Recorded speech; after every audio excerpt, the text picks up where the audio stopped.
When you open your rice container to scoop some out, you'll often find these small brown bugs. Your first reaction is, oh no, this rice is ruined, I have to throw it away. Your second thought is, how disgusting, the merchant sold me low-quality rice, I need to go settle the score with them. Finally, you start to suspect that something isn't quite right. I only bought this rice a few days ago. The bag was sealed tight with no openings, so how did the bugs get in? Well, first I must say, all of your concerns are unnecessary. This insect is called a rice weevil, commonly known as a rice bug. It is a member of the Coleoptera order, measuring only 2 to 3 millimeters in length. In reality, the bugs didn't bite through the packaging to crawl in from the outside. Rather, they moved in back when the rice was still growing in the paddy fields. Like other weevils, the rice weevil has a long, elephant trunk. However, this trunk is actually their rostrum, snout, not a real nose. It is an efficient tool that combines drilling and feeding into one. While the rice is still growing in the field, the female rice weevil prepares to reproduce. She uses this miniature drill on a hard grain of rice and spends dozens of minutes drilling a hole only 0.1 millimeters in diameter.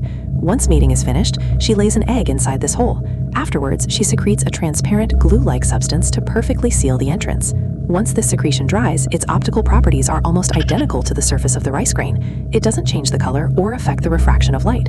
This is why the multi-million-dollar photoelectric color sorters in modern rice processing plants are powerless against them. Of course, it's not that there are no other ways, it's just that it's not necessary.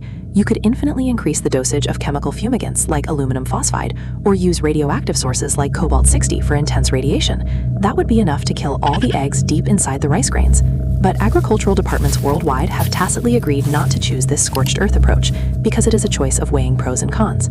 To pursue 100% bug-free rice, we would have to accept the cost of severe pesticide residue or the total destruction of the grain's nutritional structure. And the most important reason is that eating these things won't harm you. It just provides you with a tiny bit of extra protein. During the milling process, to preserve nutrients, the processing is not overly complex. The adult bugs are killed, but the eggs inside the grains escape unscathed. When the temperature and humidity reach a certain level, these eggs hatch into larvae and eventually become adult rice weevils. Rice weevils are holometabolous insects, meaning they go through 4 stages: egg, larva, pupa, and adult. Usually, a female rice weevil will only lay 1 egg in a single grain of rice. This is because if she laid 2, the 2 hatched larvae would kill each other, competing for the limited resources. The final result is usually mutual destruction.